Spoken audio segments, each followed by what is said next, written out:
이제 요한복음 17장에서 제자들하고 믿는 자들에 대한 예수님의 기도 이유에 대해서 조금 살펴봤어요. 그 제자나 믿는 사람들은 세상에 속하지 않는 사람이기 때문에 예수님이 이제 기도를 했다고 그랬죠. 두 번째는 그들을 통해서 예수님이 영광을 받으시는 사람들이기 때문에 그들을 위해서 예수님이 기도를 하셨다. 세 번째는 예수님의 기쁨이 그들에게 충만하게 주도록 하기 위해서 예수님이 기도를 했다. 그래서 그게 세 가지. 물론 다른 것도 있어요. 그들의 처한 입장이라든가 하나님의 영광 이런 것들을 위해서 제자들과 믿는 사람들을 위해서 기도를 했지만 특히 그 세 가지 그 중에서 마지막 게 아주 중요하다고 그랬어요. 예수님이 자기가 가지고 있는 기쁨을 제자들이나 믿는 사람들한테 주고 그들이 그걸 받아들일 수 있도록 하기 위해서 예수님이 이제 기도를 드렸다. 예수님은 십자가를 앞에 두고도 가지고 계신 그 기쁨, 그걸 우리가 알아야 되고 우리도 그런 기쁨으로 충만해야 되기 때문에 굉장히 중요한 의미를 가지고 있는 내용이었다. 이제 오늘은 기도 이유가 아니라 이제 우리는 기도의 내용, 크게 세 가지가 있다고 그랬는데 오늘은 그 중에 한 가지. 그들을 악으로부터 보존해달라. 두 번째는 그들이 하나가 되게 해달라. 세 번째는 그 진리로 그들을 거룩하게 해달라. 이 세 가지 중에 오늘은 첫 번째 파트를 합니다. 그들을 어떻게? 악에서 어떻게? 보존해 주십사. 그런데 이제 그 기도하시기 전에 무슨 얘기를 했냐면 예수님이 이런 얘기를 하셔. 내가 지금까지는 그들을 보존했다는 거예요. 그냥 보세요. 12절. 내가 그들과 함께 있을 때 내게 주신 아버지의 이름으로 그들을 보존하고 지켰나이다. 그렇죠? 내가 그들과 같이 있을 때 내가 그들을 지켰다는 거예요. 근데 이제 나는 아버지께 돌아가니까 이 친구들이 이제 제 선제이실 거 아니야. 그러니까 아버지가 이들을 내가 지켰듯이 그들도 계속 지켜주셔야 되겠다. 15절. 그래서 내가 비옵는 것은 그들을 세상에서 데려가시기를 위함이 아니요. 다만 어떻게? 악에 빠지지 않고 보존하시기를 위함이니이다. 이렇게 이제 그게 악이란 말이야. 우선 악으로부터 그들을 보존해달라고 말씀하시기 전에 예수가 세상에 있을 때 어떻게 했다는 거예요? 그들을 보존했다고 이제 말씀을 하시는 거예요. 그런데 그럼 도대체 그들을 뭘로 예수님이 보존을 했을까? 이제 로이드 존스가 이제 거기에 대해서 이렇게 얘기하는 거예요. 그들을 보존했는데 도대체 보존을 어떤 방식으로 예수님이 그들을 보존했을까? 첫 번째는 이제 예수님이 이제 그들을 대상으로 설파도 하고 이런저런 얘기를 가르침으로 이제 그들을 보호를 했는데 그럼 어떤 가르침으로 그 제자들을 갖다가 보존했느냐면 이렇게 얘기를 하는 거예요. 하느님과 그들의 관계가 어떤 건지 이게 중요해요. 니들이 하나님과 어떤 관계를 가지고 있는 건지를 정확히 가르쳐줬다는 거예요.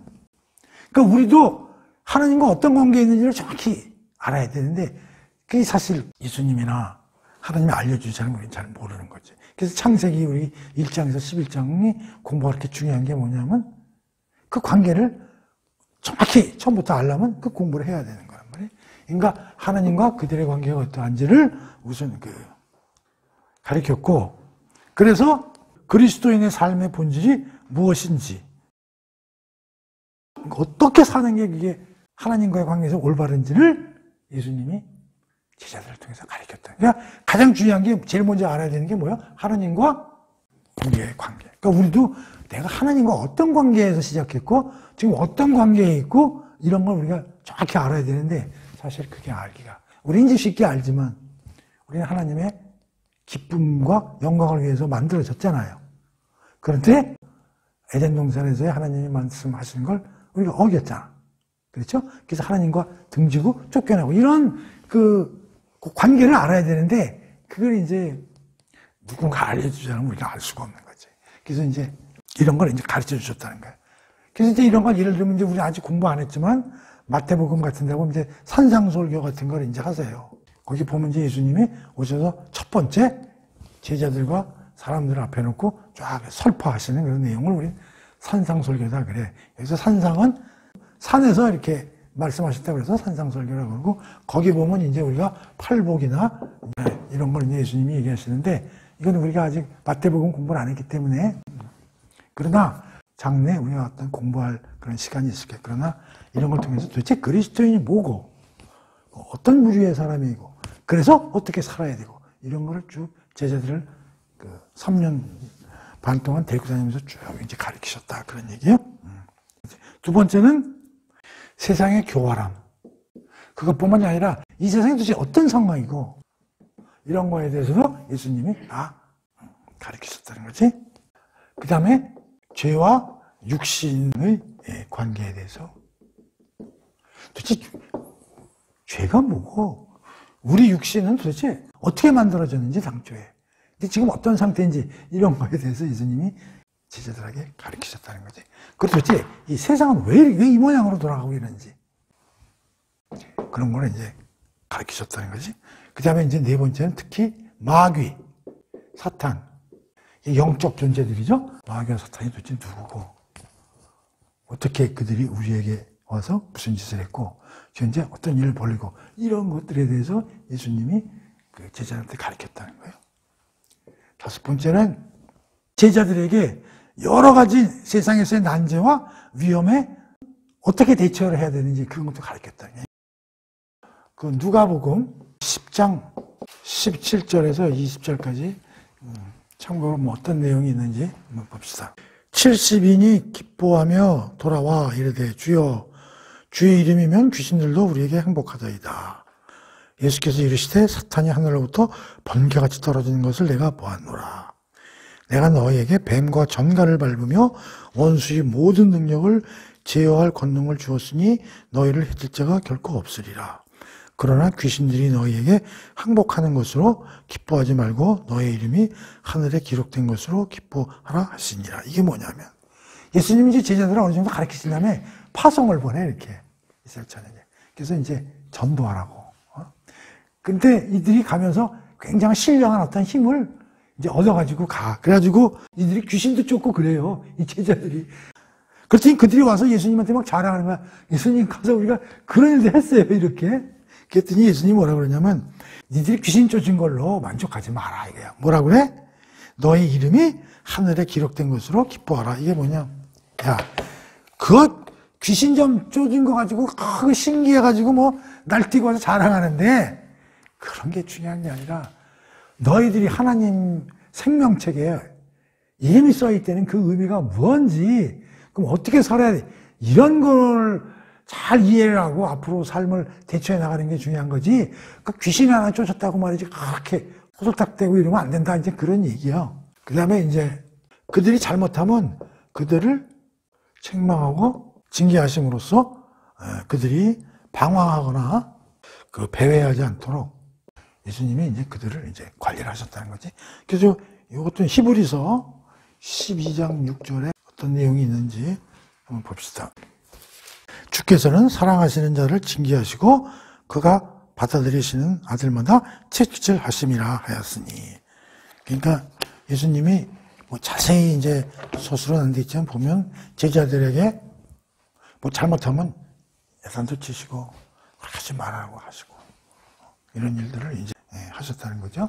그 다음에 이제 일곱 번째는 실제 예수님이 그의 능력을 나타내심으로써 그들을 관리하고 보호하셨다는 거예요. 요거는 누가복음 22절 31절에서 32절까지 시몬아 시몬아 이거 보라 사탄이 너희를 밀가부르듯 하려고 요구하였으나 그러니까 사탄이 너희들을 갖고 장난을 많이 쳤다는 거야. 그들은 모르지 사탄이 장난쳤는지 안 쳤는지도. 예수님이 알려주시는 거야. 그러나 내가 너를 위하여 내 믿음이 떨어지지 않도록 어떻게 기도하였으니 너는 돌이킨 후에 내 형제를 굳게 하라. 그러니까 예수님이 제자들을 위해서 그 사탄의 꿰매 유혹에 넘어가지 않도록 예수님이 계속 기도로 그들을 보호전하셨다. 그런 얘기예요. 무슨 말인지 알지? 그러니까 예수님이 이런 여러 가지 일들을 통해서 제자들과 믿음의 사람들을 위해서 열심히 그들을 어떻게 지켰다는 거예요. 여기를 가만히 보면 뭐에서 지킨 것 같아? 뭐가 나와? 세상. 그 다음에 여기 뭐가 나와? 마귀. 그럼 여기 뭐가 나와? 육신. 그래서 이게 제일 중요한 게 뭐냐, 우리가 이 세 가지를 기억해야 돼. 그러니까 이거는 알고 있어야 돼요, 우리 기독교인이면. 아, 우리는 이 세상에 살면서 어떤 거로부터 공격을 주로 받고 유혹을 받는다고? 세상, 마귀, 사탄, 육신은 뭐야? 아, 자꾸만 뭐 하고 싶은 거야. 막 죄 짓고 싶고, 막, 그런 거고. 이 사탄은 뭐 우리는 참 잘 모르지. 그러나 이 영적 존재가 어마어마하기 때문에. 그리고, 이 세상에 휘둘려가지고, 세상의 어떠한 그 트렌드에, 가지고, 예수님이 이게 이 세계로부터 그냥 애들을 관리해준다. 그러니까 여기에 그래, 내가 그들을 지금까지는 잘 보호해줬는데, 아버지 이제 나라가 떠나갑니다. 그러니 그들을 어디서 보호해달라고? 특히 악에서 보호해달라고 이제 그런 말씀을 하시죠. 그래서 예수님이 어떻게 제자들을 관리하셨는지, 로이드존스 설교를 보면요. 읽으면 아주 쉬워, 간단하고. 근데 이렇게 하나하나 살펴보면, 꼬치꼬치 하나씩 잡아내서 얘기를 하는데, 이게 대단하다고. 그래서 이제 강구 내용은 뭐예요? 악에서 그들을 보호해 주십사. 그래서 이제 이 기도문을 보면서 전수 목사가 이제 굉장히 깁니다. 이 할아버지 이야기. 내가 아주 축약을 해서 설명할 테니까 잘 요점 정리해 보세요. 그 그리스도인은 이 세상에서 사는 게 갈등의 삶이라는 사실을 잘 인식하고 살아야 된다는 거예요. 그리스도인 세상에 사는 게 쉬운 일이 아니라는 거지. 계속 갈등 일어나는 삶이에요. 특히 또한 여기서 더 중요한 것은 엄청난 영적 전쟁 중에 우리가 살고 있다는 걸 깨달아져야 된다는 거예요. 근데 우리는 그걸 피부에 안다, 이게. 그래서 이제 관련 기절로는 베드로전서 5장 8절하고 에베소서 6장인데 이런 얘기가 어떻게 쓰여 있는지 찾아보자면 그리스도인들이 세상에서 사는 게 쉽지 않다 말이죠. 베드로전서 5장 8절에 보면 근신하라 깨어라 너의 대적 마귀가 우는 사자같이 두루 다니며 뭐요? 삼킬 자를 찾나니. 그러니까 베드로가 베드로전서 쓰면서 뭐라고 그러냐면 마귀가 울부짖는 사자처럼 세상을 돌아다니면서 뭐요? 잡아먹을 자를 찾고 있다는 거야. 이게 이런 데서 우리가 살고 있다는 거예요. 근데 우리는 그걸 잘 못 느껴, 그렇죠? 에베소서 6장을 봅시다. 이 에베소서 6장 10절부터까지는 굉장히 중요한 파트입니다. 로이더존스는 이 6장 10절에서 그 마지막 그 귀절을 가지고 800페이지짜리 두 권을 씁니다. 영적 마귀와 사탄의 장난과 그거에 대한 효과, 그리고 그에 대한 대처 방법을 가지고 무려 1500페이지를 써요. 엄청나게 써요. 어떻게 그런 그 영성을 일어나는지 우리가 뭐 그걸 다 볼 수는 없지만, 자, 간단하게 읽어볼까요? 굉장히 중요한 구절이에요. 이게 영적 싸움. 자, 6장 10절 끝으로 너희가 주 안에서와 그의 힘의 능력으로 강건하여지고, 자, 마귀의 관계를 능히 대적하기 위하여 하나님의 전신갑주를 입어라. 12절. 우리가 지금 싸워야 될 씨름의 대상은 혈과 육을 상대하는 것이 아니요.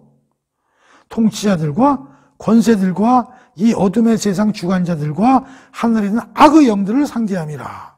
그러므로 하나님의 전신갑주를 취하라. 이는 악한 날에 너희가 능히 대적하고 모든 일을 행한 후에 서기 위함이라. 자, 그래서 그 밑에서 쭉 이제 대처 방법이 나오는데 오늘은 이거는 읽지 않겠습니다. 자, 지금 12절이에요. 우리가 싸워야 될 대상은 뭐라고? 혈과 육.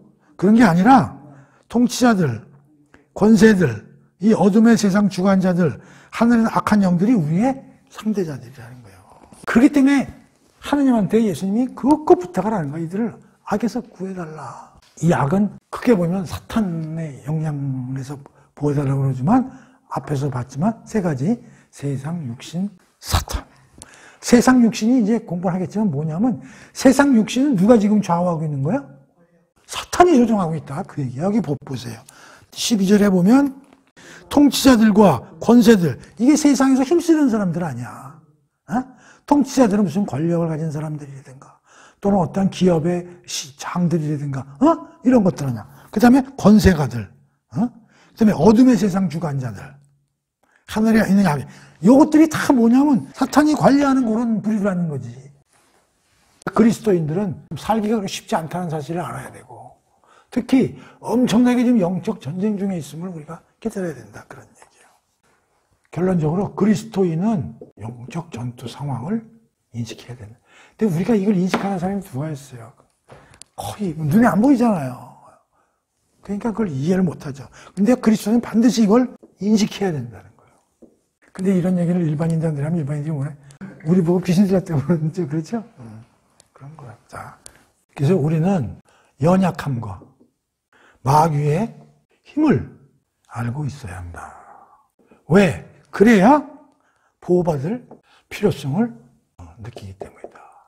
이걸 모르면 우리가 뭐 보호받을 필요성이 있는지 그것도 모르는 거잖아. 그걸 알아야. 근데 마귀는 엄청난 힘을 가지고 있고 우리는 어떻게 하다고? 연약하다는 거예요. 연약하다고 우리는 힘이 없다는 거예요. 우리 마음속에서 일어나는 유혹 하나도 내가 절제하지 못하잖아요. 뭐 마귀 이건 얘기할 것도 없고 그냥 내 안에서 솟아나는 어떤 거 조그마한 분노, 조그마한 유혹도 그것도 못 부딪히잖아요. 그런 게 뭐 있어요? 내 안에서 일어나는 유혹을 자제하지 못한 이거 뭐가 있을까요? 나 같으면 뭐 시계도 되게 사고 싶은 거야. 시계 있잖아요. 안 사진. 그래서 되게 사고 싶은 거야. 이런 거. 그런 거 하는데 우리가 자제를 못하잖아.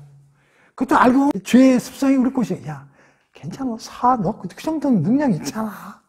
나 돈 없는데 왜 돈이 없어? 와이프한테 얘기해서 좀 사달라 그래. 홀라당 넘어가고 이제 그러는 거지. 그럼 며칠 지나면 또 이걸 괜히 샀나? 여성들은 주로 시장 같은데 그래서 꼼꼼하게 시장 볼 때도 메모를 해가서 가서 시장을 봐야 과소비를 안 해. 그냥 가면은 이거 좋아 보이네? 그거 사고. 이게 또 좋아 보이네?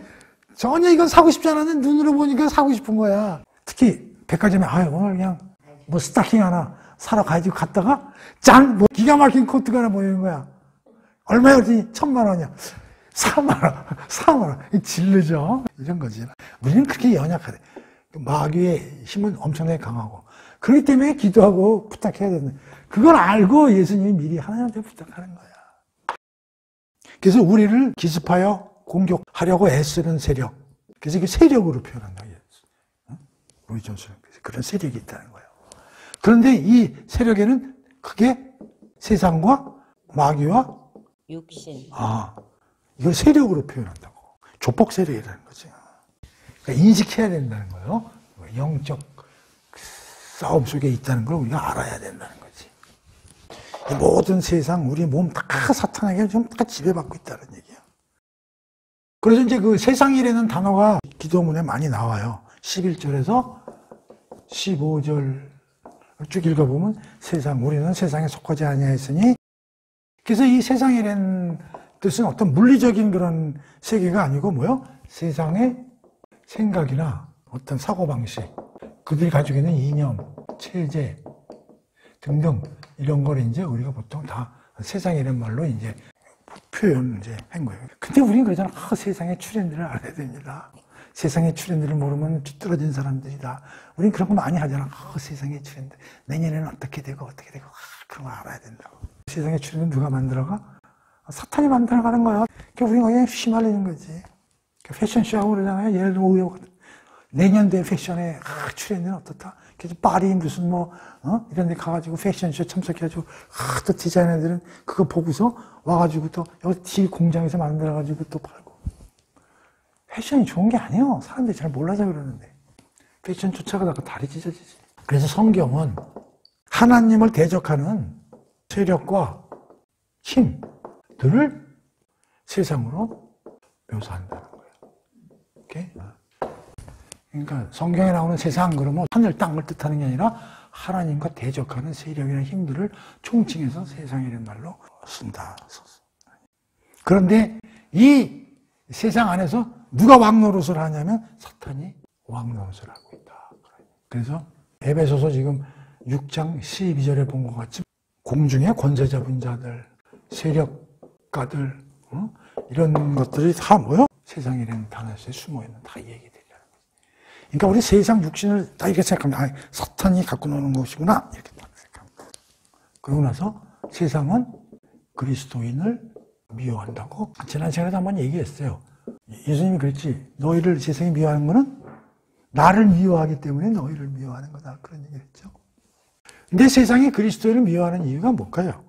이 그리스도인이 일반 자연인들하고 구별되는 사람이다. 이렇게 지칭을 한단 말이에요. 그리고 참 그리스도인은 자기들과 구별되고 다르게 보이는 거예요. 그게 싫은 거야.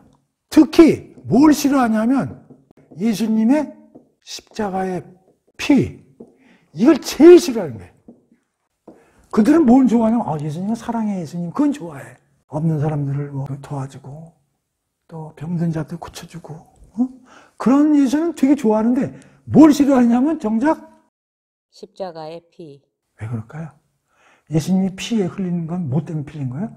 우리 죄 때문에 피를 흘린 거잖아요. 그러면 이거를 이해하려면 인간이 어떻게 전부 죄인이라는 사실을 받아들여야 되잖아. 그걸 못 받아들이는 거지. 특히 누가 이걸 싫어할까? 선한 척하는 사람. 바로 그거예요. 자기가 선하다고 생각하는 사람들이 한테 예수님의 피를 얘기하는 순간에 뭐야? 지랄들 하고 있네. 예수님이 뭐 사랑의 행위를 했다. 그건 또 받아들여. 그럼 나하고 비슷하신 분이네? 이렇게. 근데 예수 그리스도의 피를 얘기하면, 근데 그분이 왜 흘렸는데? 근데 그게 네 죄를 안고 돌아가시기 위해서 흘렸다고. 무슨 소리야? 내가 무슨 죄인인데 예수님 왜 나 때문에 피를 흘려? 그건 무슨 이상한 소리를 하고 있어. 이렇게 얘기하는 거죠. 특히 자칭 선하다고 생각하는 사람들. 많아요. 자칭 선하다고. 죄가커녕 내가 얼마나 선한 일을 많이 하는데 이러고 있는 거지. 근데 그들은 뭐야? 자기들이 잘못한 일을 100개인데 잘한 일은 한두 개 돼. 이것만 생각나.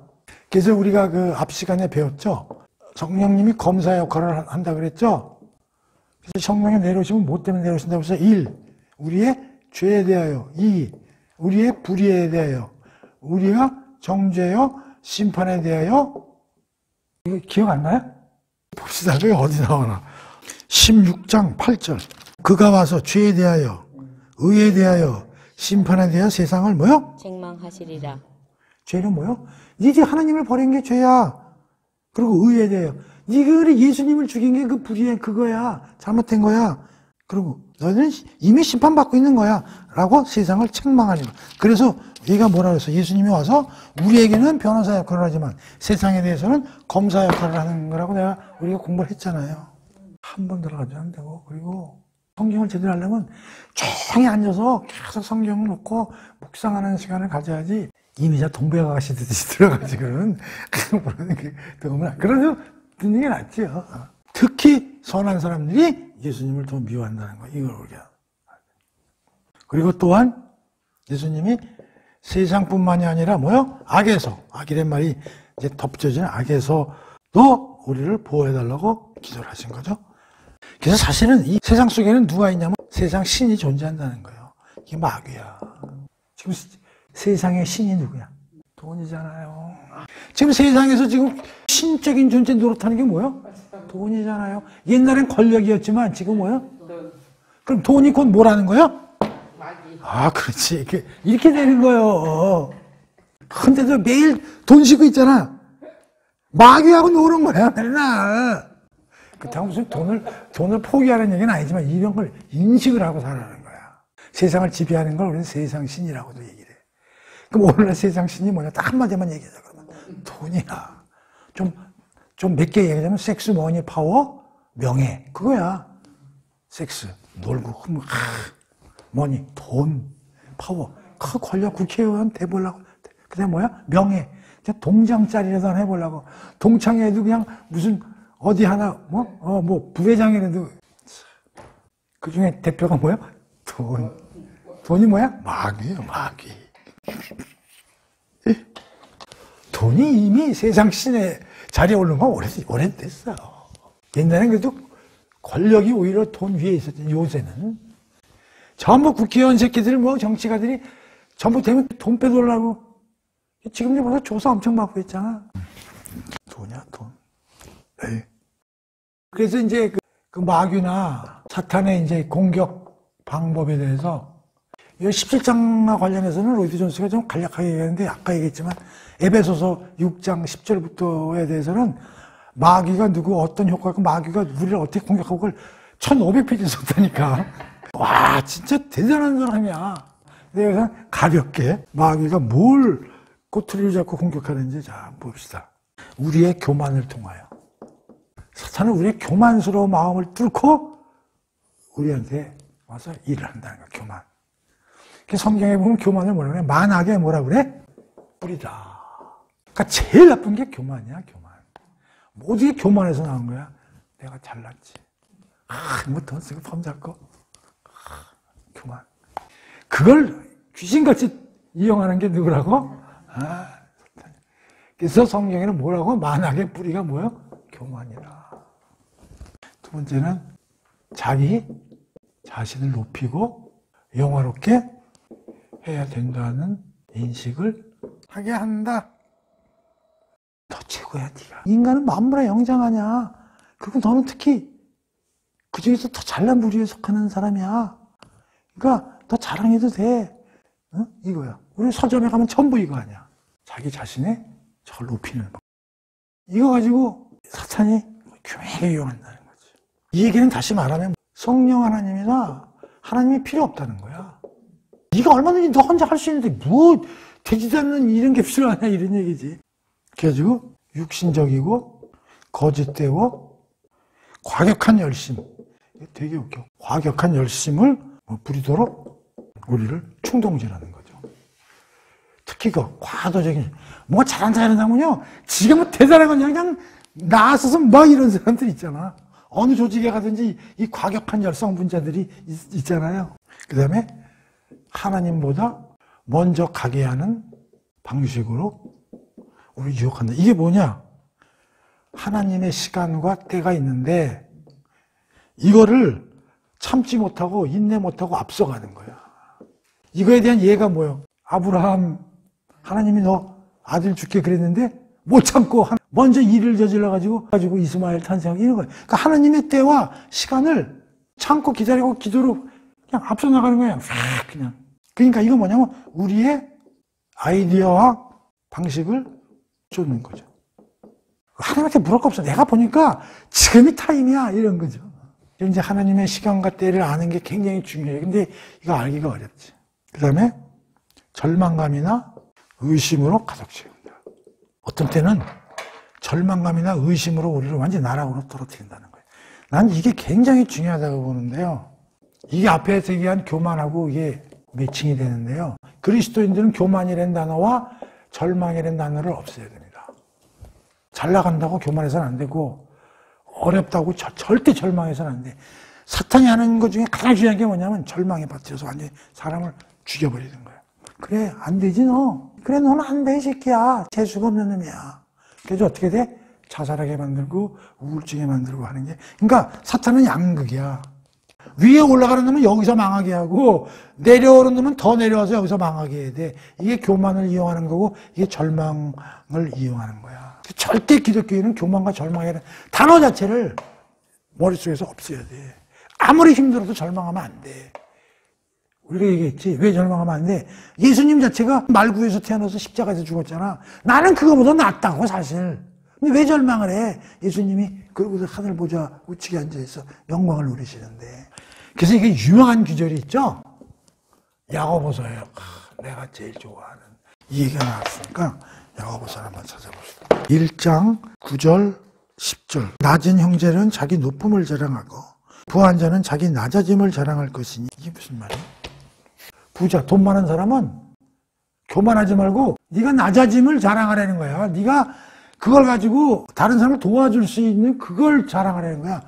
그 다음에 어려운 사람은 네 절망하지 말고 너는 하나님의 자녀이기 때문에 그걸 자랑할 수 있는데 왜 그러고 사냐는 거야. 그래서 잘 나가는 놈은 낮아짐을 자랑하고 밑에 있는 사람은 자기가 높은 집에 있는 걸 자랑하라 이런 얘기예요. 이거하고 이건 정반대의 의미지만 양쪽을 다 이용해 먹는다 그런 얘기예요. 다섯 번째는 이것도 재미나? 거짓된 겸손의식으로 우리를 몰아간다. 겸손은 좋은 거예요 나쁜 거예요? 좋죠. 근데 여기 앞에 뭐가 붙어요? 거짓된. 특히 선한 사람들 기부했어. 그 사람은 기부한 목적이 뭐냐? 신문에도 좀 나오고 이름이 좀 나오고 싶은 거야. 그래서 신문 기자가 와서 어떻게 그렇게 큰 돈을 시사했습니까? 제가 뭐 별일 했습니까? 라고 겸손해. 근데 그 뒤에는 뭐가 숨었어? 사실은 인터뷰하고 싶어서 돈을 낸 건데 그들 앞에서는 제 이름 나오는 걸 싫어하는데 이렇게 거짓된 겸손의식. 우리 선한 사람들 보면요, 다요, 뭐가 다 숨어 있잖아요. 거짓된 겸손의식이요. 그리고 여섯 번째는 자신을 정죄하게 만듦. 사탄이 와서 그런 거야. 자네 말이지. 교회 다닌다며. 예수님이 네 죄를 안고 죽어서 너는 이제 죄에서 벗어났다며. 네가 그거 진짜 믿냐? 너 같은 나쁜 새끼가 그럼 네가 성경에 그렇게 써있지만 넌 죄인이야, 자식아. 네가 사람을 2명이나 죽이거든. 네가 이 새끼 천당 갈 생각을 해, 이 도둑놈의 새끼야. 이래가지고 뭐래? 죄인은 어떻게 돼? 계속 죄 속에 있도록 강압한다는 거예요. 우리는 죄에 대해서는 좀 뻔뻔해질 필요가 있어. 그래? 그 맞아. 나 옛날에 그랬지. 근데 내가 예수를 믿었거든. 예수님이 십자가에서 내 죄를 가지고 대신해서 돌아가셨거든. 그래서 나는 죄인이었지만 하나님이 나를 그래도 무죄로 선포하셨거든. 사탄이 아니야. 그렇대. 이게 좀 뻔뻔할 필요는 있어요. 이게 굉장히 중요해. 자신을 정죄하게 만든. 그리고 자신에게 집중하도록. 우리가 보통 이웃사랑을 요한복음은 강조했잖아요. 그래, 니네 가족. 네가 중요하잖아. 너 잘되면 돼. 이런 거죠. 8번은 뭐냐? 두려움의 영을 창출한다는 거예요. 예를 들면은 이게 베드로가 예수님이 잡혀갔을 때 멀리서 불 쬐고 있는 그 주님을 배반하고 자기가 나가는 환란을 무서워서 두려움의 영을 창출한다. 와, 많기도 하다. 근데 이것도 요약한 거예요. 로이드 존슨은 사탄하고 친구인가? 너무 잘 알아. 그 다음에 진리를 공격한다. 진리가 뭐예요? 하나님의 말씀이 진리잖아요. 그러니까 하나님의 말씀을 어떻게 하는 거예요? 왜곡하고 이단 이런 것들이죠. 그 다음에 거짓된 교훈들을 교회에 와서 막 퍼뜨리고 막 이러는 거죠. 거짓 교사들. 거짓 교사들의 특징이 뭐예요? 이 말이 화려해. 말 잘하고. 말 잘하는 사람들 보면 다 거기 약간 구라들이 많이 섞여있고 그러죠. 성경을 지멋대로 해석하고 이러는 거죠. 그 다음에 10번. 세상의 지혜, 세상의 방식을 따라서 성공하고자 덤비게 우리를 만든다는 거예요. 이것도 다 사탄이 한다는 거예요. 그 다음에 11번째는 교회 안에서 분열과 분리를 조장시키면서 교회를 분열시키는 것도 다 누가? 다 알고 보면 사탄의 장단이다. 그런 얘기. 그래서 그 마귀 사탄의 공격 방법에 대해서 11가지를 이제 참고로 얘기를 했는데, 물론 뭐 우리가 이걸 뭐 다 외우고 그럴 필요는 없고, 참고로, 사탄이 각 분야에서 다양한 방법으로 우리를 노리고 공격하는구나. 이것만 알고 있어도 우리 성공이라는 거죠. 근데 우리는 이러한 일들이 이 뒤에서 다 사탄 마귀가 손을 쓰고 있다는 사실을 우리는 모른단 말이에요. 뒤에 숨어서 싹 한단 말이지.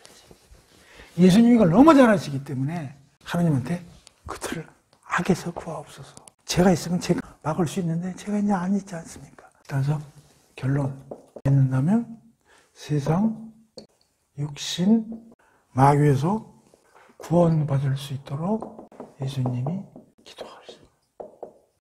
왜?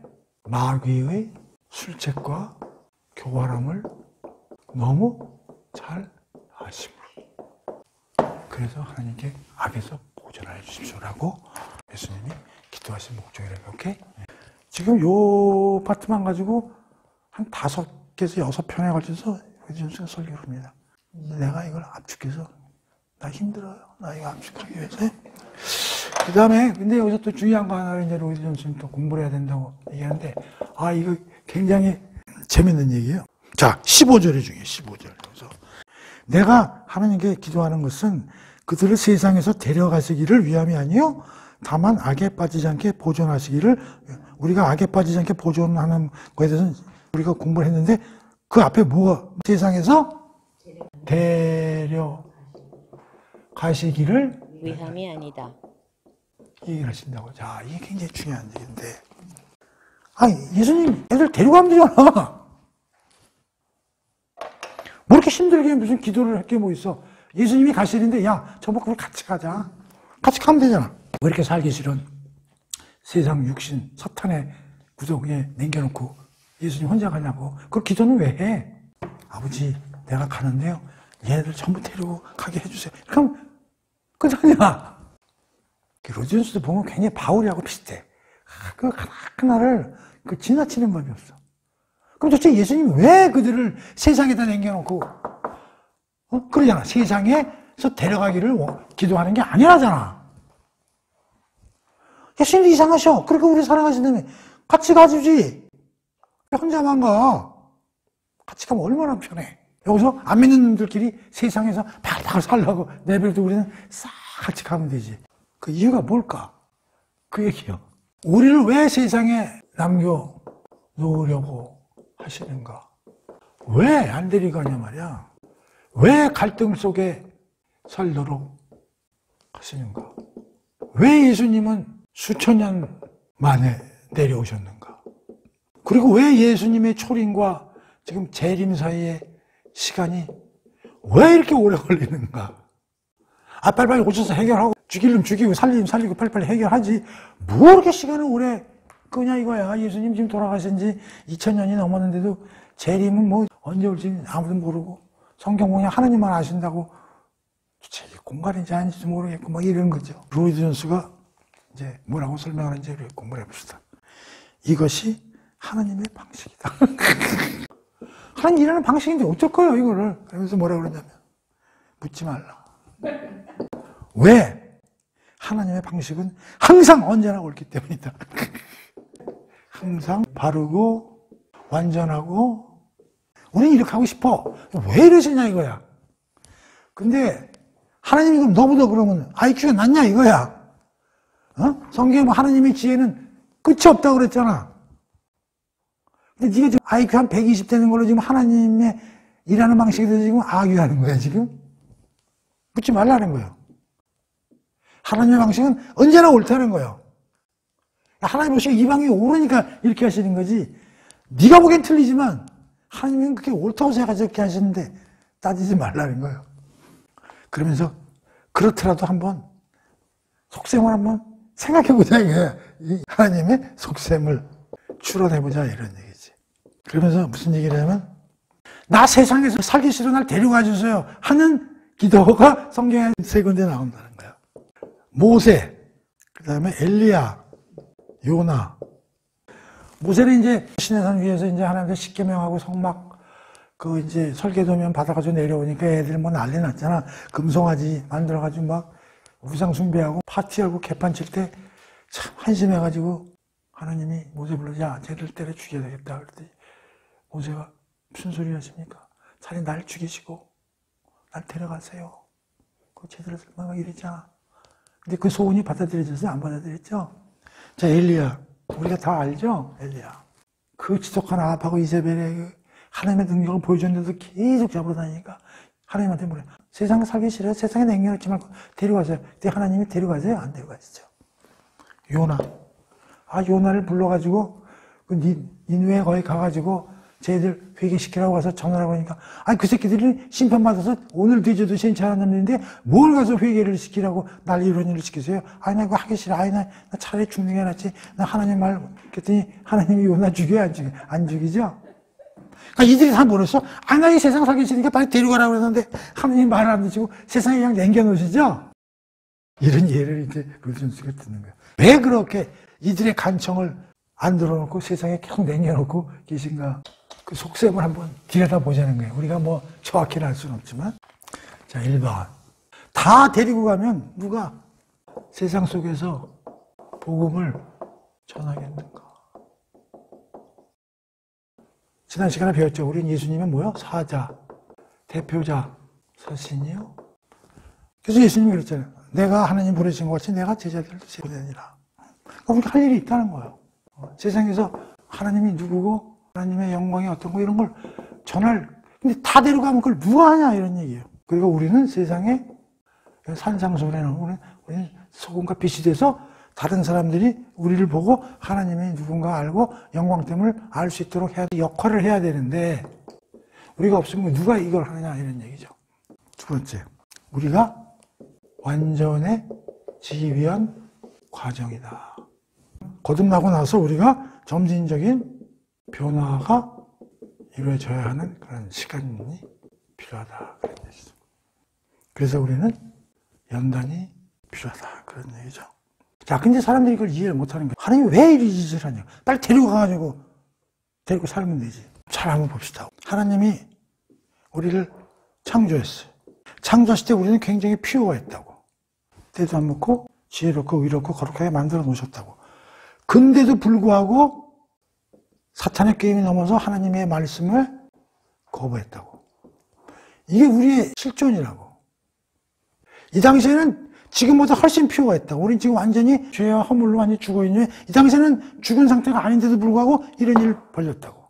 그런데 지금 하나님이 타락 이후에 다시 하나님 나라를 완성하고 그걸 위해서 구원 계획을 지금 발동해가지고 새하늘 새 땅을 만들고 우리를 그 안에 백성과 자녀로 만드시겠다는 계획을 세웠다고. 자, 그러면 이 안에서 우리가 하나님과 같이 교제하고 영원히 살려면 하나님의 뜻을 알고 하나님의 어떤 목적을 한번 이해하고 살아야 그 안에서 제대로 그 나라가 운영이 될 거 아니에요. 그런데 이때는 퓨어한 상태에서도 이렇게 일을 저질렀는데 지금 상태에서 그냥 데리고 가면 거기서 개판치지 말라는 법이 어디냐. 더 개판치지. 지금 그 하나님 나라 또 금세 망가지죠. 그러니까 어떻게 하나님이 다시는 이걸 실패하지 않기 위해서 어떻게 돼? 연단을 엄청 시키는 거예요. 훈련을. 그 시간이 지금 필요하기 때문에 예수님이 재림이 아직 안 오고 계시는 거지. 우리가 연단이 늦어져가지고. 그런 얘기요. 또 이런 얘기가 없어요. 그럼 빨리 데려가서 말 잘 듣게 만들어가지고 교정해서 데리고 가면. 그럼 우리가 로봇가 되기 때문에. 하나님은 로봇 되는 걸 되게 싫어하거든. 그러니까 데려가서라도 로봇가 아니고 그들이 스스로 하나님 나라에 맞는 백성으로서 운영되고 살아갈 수 있도록 하기 위해서 뭐야? 시간이 필요한 거야. 시간이. 그래서 우리가 완전해지기 위한 과정이 있기 때문에 예수님이 그냥 세상 속에서 묻어놓으신다 그런 얘기예요. 그러나 여기서 사는 게 힘들기 때문에 어떻게 돼요? 그 대신에 그 과정에서 힘들지만 그걸 보호하게 해달라고 예수님이 기도를 한다 이런 얘기. 오케이?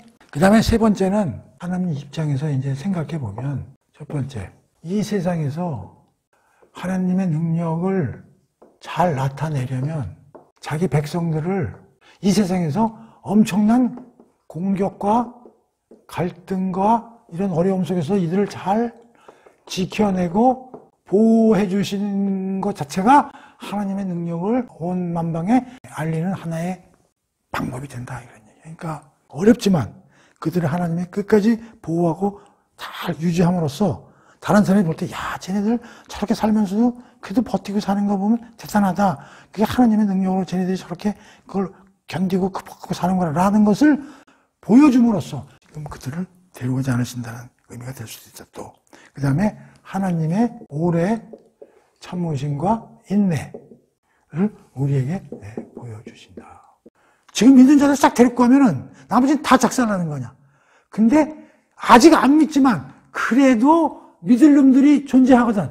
걔네들한테 인내심과 그걸 가지고 걔네들도 하나님 백성을 만들기 위해서 시간이 필요한 거예요. 오케이? 그래서 하나님이 지금 꼬라지 보기 싫은 분들이 있더라도 오래 참으심과 인내를 가지고 참고 계신다. 그런 얘기. 그리고 하나님의 구원 계획의 충만함과 완벽함을 보여주시기 위해서 하나님 입장에서 보면 이런 이유들로 인해서 그런 일을 하신다. 라는 걸 우리가 살펴볼 수 있다. 그런 얘기예요. 그 다음에 이제 마지막으로 자, 그럼 이러한 교리로부터 우리가 추론해낼 수 있는 몇 가지 요점들을 살펴보자는 거지. 첫 번째. 이 세상에서 우리를 떼어내거나 제거시키려고 하는 모든 시도는 다 헛된 것이다. 뭐라고요? 이 세상에서, 이게 중요해요.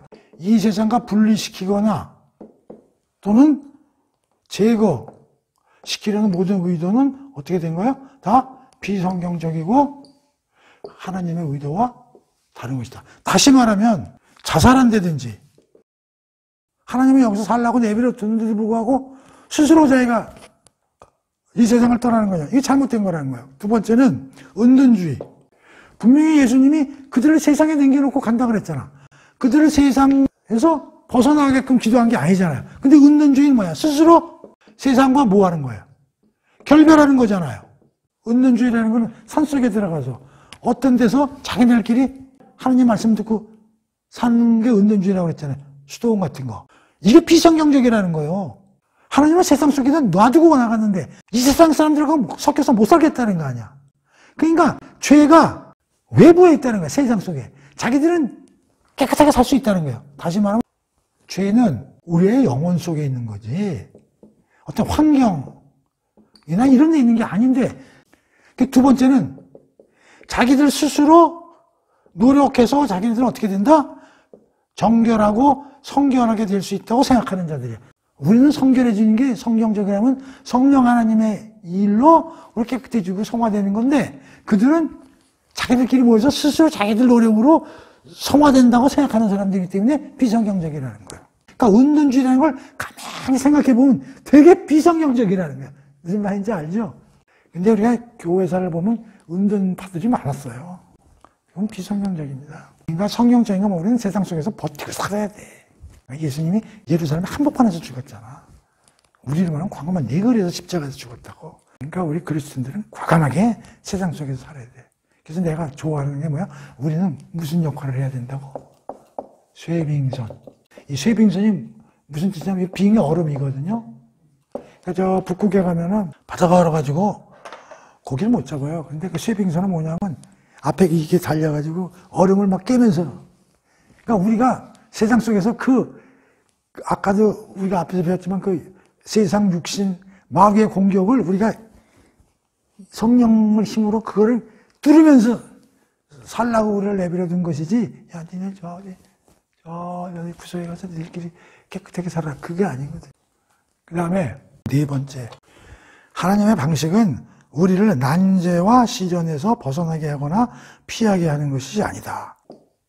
다시 말하면 강력하게 맞닥뜨리라고 우리를 내버려 놓은 거라면. 다시 말하면 육신, 세상, 마귀의 공격에 이를 능히 극복하고 이겨 담대히 삶을 살아나가기를 원하신다는 얘기죠. 그러니까 우리가 지난번에도 공부했잖아요. 우리 다른 종교 달리 어려움 없게 해주세요. 이거 피하게 해주세요. 그런 게 아니라 이겨오더라도 이겨내는 거야. 극복하고 담대히 이걸 쇠빙선을 부시면서 나가는 게 기독교지, 피하면서 가는 기독교가 아니다, 이런 얘기. 기독교가 굉장히 강력하고 적극적인 종교입니다. 그 다음에 세 번째는 우리의 몸에 대하여 불평이나 불만을 갖지 말자, 그런 얘기예요. 그러니까 우리의 위치나 이런 거예요. 내가 지금 살고 있는 거에 대해서 불평하지 말라는 거예요. 나에 대한 섭리의 뜻을 잘 이해해야 된다는 거예요. 분명히 하나님은 나에 대해서 무슨 뜻이 있다는 거예요. 내가 지금 어렵게 살고 뭐 이렇다고 해서 내 생각은 하나님이 나를 형편없이 만든 것 같지만 절대 하나님은 그렇지 않다는 거예요. 각자 가지고 있는 시련을 통과할 때 우리는 하나님의 영광이 드러난다는 거예요. 그러니까 어떻게 보면 크리스천은 시련이 없으면 하나님의 영광을 드러낼 일이 없는 거예요. 그러니까 크리스천일수록 시련이 많은 게 사실 좋은 거야. 그래서 성경에 뭐냐면 항상 환난을 기뻐해라. 지난 시간에 환난 속에서 기뻐하는 규절을 10개를 뽑아줬잖아. 왜 그런 규절이 있느냐? 환난이 나한테 오면 올수록 하나님이 나를 사랑하고 더 연단시키기 위한 사람이라는 걸 이해를 해야 돼. 그러니까 자기 자신의 지금 위치에 대해서 불평과 불만하지 말라는 거예요. 근데 우리는 힘들지. 그게 남하고 비교도 되고. 쟤는 잘 나가는데 나가기 힘들까? 그런데 오히려 즐거워하라는 거예요, 환난을. 왜? 연습을 많이 시키잖아. 앞으로 가망성이 있기 때문에 훈련을 많이 강하게 시키는 거지, 코치가. 금메달 딸 능력 따는 걸 코치는 훈련도 안 시켜요. 저놈은 강력하게 훈련시키면 뭔가 열매가 보일 것 같으니까 강하게 훈련시키는 거거든. 그러니까 나한테 강한 훈련을 시킨다는 건 뭐야? 하나님이 크게 쓰시겠다는 거거든. 그걸 기뻐하는 거야. 그리고 이겨나가는 거야. 근데 이게 어렵지. 그래서 고린도후서에 나오는 것, strength in the weakness 또는 power in the weakness. 이게 뭐야? 약함 안에서 강함이라. 내가 약해야 하나님이 힘을 쓰신다고. 내가 강하면 하나님이 힘을 못 써. 내가 어려움을 겪고 힘들어야 성령님이 서포팅해서 나를 살려주시지. 내가 계속 잘 나가면 하나님이 할 일이 없다니까.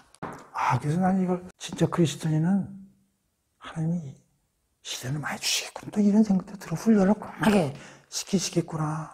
그래서 참 이게 굉장히 받아들이기 어려운 건데요. 그러나 이걸 우리가 이해하고 있으면 자기가 처한 형편에 크게 불명하지 말고 이걸 극복해내라는 거예요. 이걸 극복할 때 뭐가 나타난다고? 하나님의 영광. 하나님의 영광이 나타나. 더 봐, 그래. 이길 수 있잖아. 근데 그 이기는 게 네 힘으로 이기는 게 아니라 내가 이기게 해주잖아. 주위에서 볼 때, 야, 어떻게 저 사람 저런 환경에서 저걸 이길까? 사람들이 의아해 할 거 아니야? 그때 한마디 해봐. 하나님이 저를 도와주셔서 이렇게 오늘 이렇게 됐으면. 그 하나님 드러내는 거다, 이런 얘기지. 근데 그런 게 없는 놈은 하나님을 드러낼 수 있는 판이 안 벌려지는 거지. 무슨 말인지 알죠? 그 다음에 네 번째는 따라서 모든 난제와 어려움 속에서는 항상 주님과 그 능력을 사모하고 바라봐라. 그 어려움이 온다고 해서 절대 좌절하지 말고, 아까 절망하지 말고, 절망하는 건 뭐야? 사탄이 그걸 이용한다 그랬죠? 그럴수록 하나님을 바라보고 예수님을 바라보고 그 능력에 의지하면서 버티고 살라는 거예요. 오케이? 그래서 하나님이 우리를 왜 아직 세상에 남겨놓고 이렇게 하시는가 하는 일의 방식을 통해서 우리가 알아볼 수 있는 것들이 이런 것들이 있다. 특히 이 4번과 관련해서 유명한 구절이 있죠. 하나 찾아보도록 하겠습니다. 빌립보서 3장 10절에서 14절까지인가 봅시다. 오늘 이제 이걸로 공부를 마치겠는데요. 한번 찾아봅시다. 빌립보서. 내가 바울 얘기예요. 내가 그리스도와 그 부활의 권능과 그 고난에 참여함을 알고자 하여 그의 죽으심을 본받아 어떻게 해서든지 죽은 자 가운데서 부활에 이르려 하노니 내가 이미 얻었다 함도 아니요 온전히 이루었다 함도 아니라 오직 내가 예수 그리스도 예수께 잡힌 바 되어 그것을 잡으려고 달려가노라. 형제들아 나는 아직 내가 잡은 줄로 여기지 아니하고 오직 한 일 즉 뒤에 있는 것은 잊어버리고 앞에 있는 것을 잡으려고 표대를 향하여 그리스도 예수 안에서 하나님이 위에서 부르신 부름의 상을 위하여 달려가노라. 자, 이 빌립보서는 언제 쓰였냐면 감옥에서 쓴 겁니다. 바울이 감옥에 있으면서 뭐냐면 자기가 부활의 권능에 참여하여 예수 고난에 참여하고자 한다는 거예요. 다시 말하면 우리의 난제 이 어려움을 그리스도의 십자가의 고난과 같이 보는 거예요. 그러니까 이것은 예수 그리스도가 십자가를 통해서 당신을 영광스럽게 하고 하나님을 영광스럽게 했는데 나도 그런 대열에 참여하고 싶다는 거예요. 그래서 나는 감방에 갇혀있고 이렇게 힘든 경우도 있지만 그것이 예수 그리스도가 고난을 받는데 나도 같이 참여하는 그런 마음이라는 거지. 나도 그걸 하고 싶다는 거예요. 그렇게 해서. 그리고 과거는 돌아보지 않고 계속 그런 일을 참여함으로써 내가 앞으로 성장해 나가고 그 하늘나라를 바라보면서 거기에 한 발짝씩 접근해 나가도록 하겠다 하는 그런 얘기예요. 내 표대를 향하여 나간다. 그런 얘기죠. 그러니까 우리는 난제와 어려움을 너무 힘들어하고 힘들지. 그러나 너무 그렇게 절망하지 말라 이런 얘기예요. 아, 나도 그리스도의 고난에 참여하는구나. 하나님이 그러한 일을 나한테 주셨구나. 참고 이겨야지. 그래서 내가 하나님의 영광을 주위에 알려야 되겠다라는 마음으로 표대를 향하여 나가라 그런 얘기예요. 그것이 바로 예수님이 우리를 세상에 두고 기도를 하시는 큰 이유다 하는 거예요. 그래서 오늘 시간은 예수님의 기도의 강구 내용 3가지 중에 첫째, 악에서 우리를 보존하여 주십시오 하는 거에 대해서 우리가 오늘 공부를 했어요. 그럼 다음 시간에 이제 2번째 강구 내용, 진리로 우리를 거룩하게 하옵소서에 대해서 이제 공부를 하고, 그거 끝난다면 이제 우리를 하나가 되게 하옵소서 하는 거를 하면은 이제 어떻게 돼? 17장도 거의 이제 마무리가 되는 거예요. 오케이? 그래서 오늘은 요 2번째 강구 내용 가지고 공부를 했는데 오늘은 요걸로 끝내도록 하겠습니다. 끝!